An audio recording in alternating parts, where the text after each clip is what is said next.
Москва-Душанбе, поплатился за Хамас. 25 лет взрывам в Ташкенте.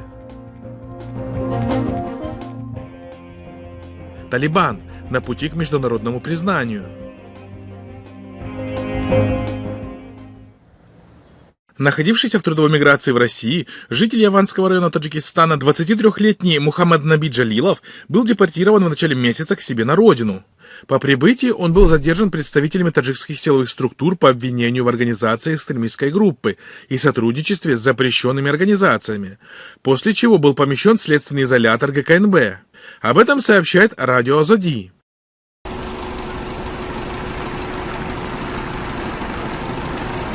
Также стало известно, что вместе с Джалиловым задержано еще 3 депортированных из России мигрантов, которые также помещены в СИЗО. Всем задержанным инкриминируется распространение видеороликов организации Хамас с эпизодами боевых действий в секторе Газа. Один из друзей задержанного, Рахим Сафаров, сообщил журналистам, что неделю назад Джалилова забрали с места работы и с тех пор его телефон выключен. После этого друзья узнали, что поводом для преследования оказался тот факт, что Мухаммад Наби, как и многие другие мусульмане, делился на своих страницах в социальных сетях видеороликами с кадрами боевых действий в Палестине.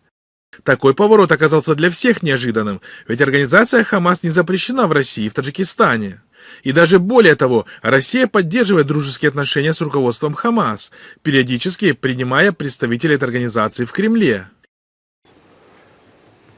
Если сильно не заморачиваться, чей союзник Израиль? Соединенных Штатов Америки.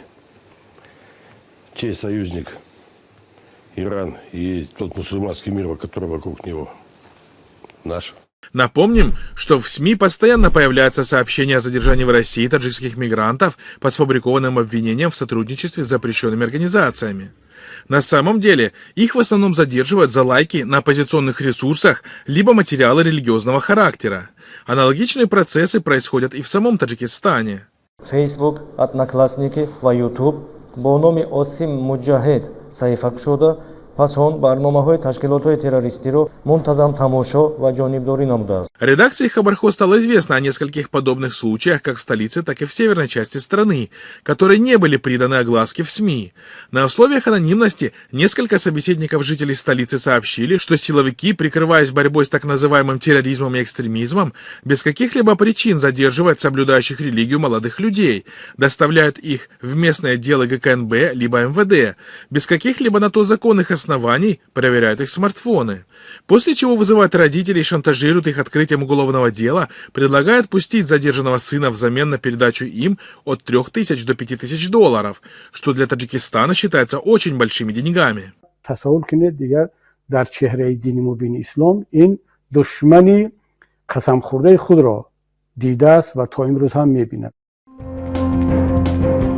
Уlar 16 февраля исполнилось 25 лет с трагических событий в Узбекистане.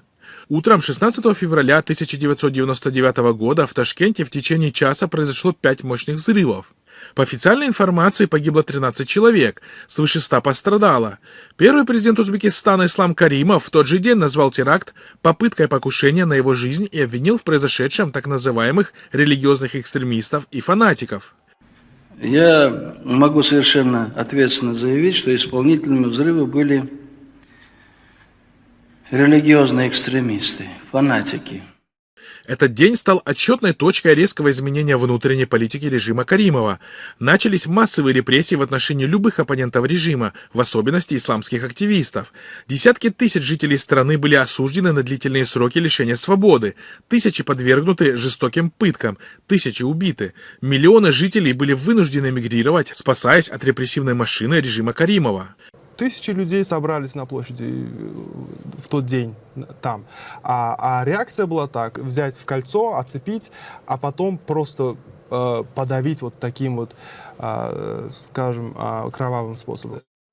Печальную годовщину прокомментировал узбекский политолог Камалидин Раббимов.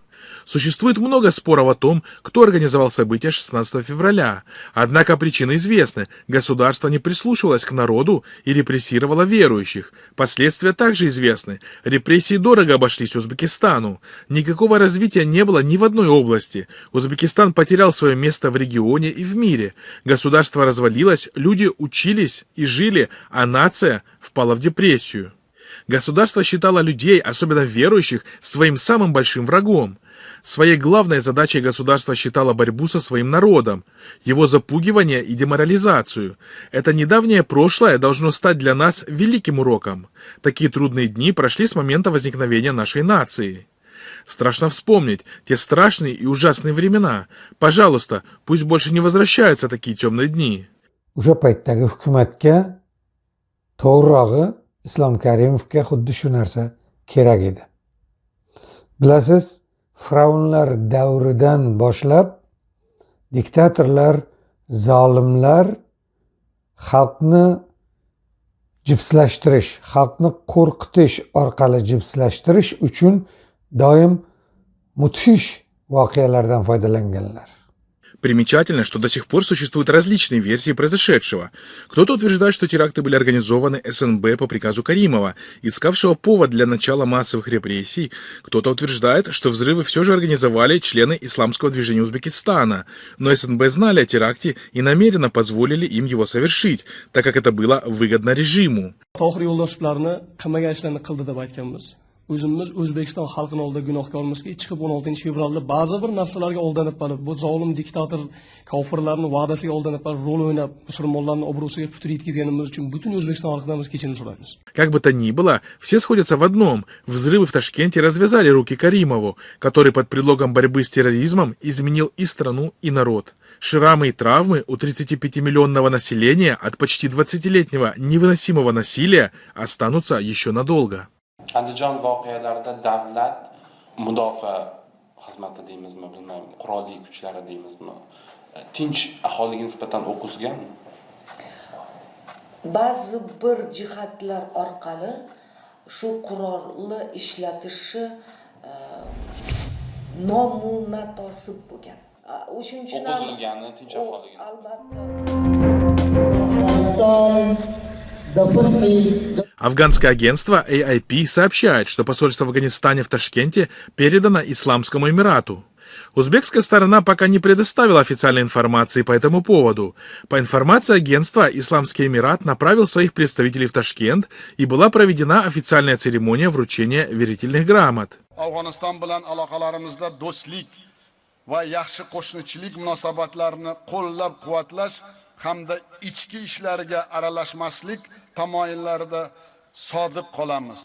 Полгода назад МИД Афганистана направил Маулави Макфуруллу Шахаба в Ташкент в качестве представителя посольства Афганистана. Сообщается, что Маулави в это время работал заместителем руководителя политического управления. Позже сообщалось, что МИД Афганистана назначил Маулави Макфуруллу Шахаба исполняющим обязанности посла. Его официально представили сотрудникам посольства в качестве посла. Taliban O'zbekiston bilan ijobiy munosabatlar bo'lishdan manfaatdor, chunki O'zbekiston bir o'rta muvozanatni ushlagan, diplomatik demak aloqalarni yo'lga qo'ygan davlat hisoblanadi. Напомним, что несколькими днями ранее, 30 января, на торжественной церемонии в Пекине Си Цзиньпинь принял верительную грамоту посла талибов Асадуллы Билала Карими. Кроме того, 14 февраля президент Казахстана Касым-Жомарт Токаев, выступая перед членами консультативного совета Катара в Дохе, сообщил, что Казахстан исключил движение «Талибан» из списка террористических организаций. Казахстан оказывает помощь Афганистану, в том числе по каналам ООН и других международных организаций. В рамках усилий по развитию экономического сотрудничества с этой страной Казахстан исключил движение «Талибан» из списка террористических организаций. Мы считаем, что этот шаг, наряду с нашими усилиями по созданию в Алматы регионального центра ООН под ЦУР для Центральной Азии и Афганистана, будет способствовать дальнейшей интеграции этой страны в мировое сообщество, сказал Токаев. Таким образом, страны региона начали процесс признания правительства талибов, легализуя тем самым свои уже фактически существующие отношения с властями Афганистана. Эксперты отмечают, что главным катализатором в признании талибов странами Центральной Азии является Китай, имеющий в Афганистане серьезные экономические интересы. چین یو لوی هیواد د زموږ په گاونډ کې او مهم هیواد ده مخ په واده هیواد اقتصادي رشد کوي او موږ په افغانستان کې زیربناو جوړولو ته ضرورت لرو پانګه واچونې ته ضرورت لرو تجارت ته ضرورت لرو له جنگ نه نوي راوتلي یو نو د ټولو هیوادونو سره اړیکې غواړو خصوصا له چین سره ډېرې پیاوړې او د اعتماد وړ اړیکې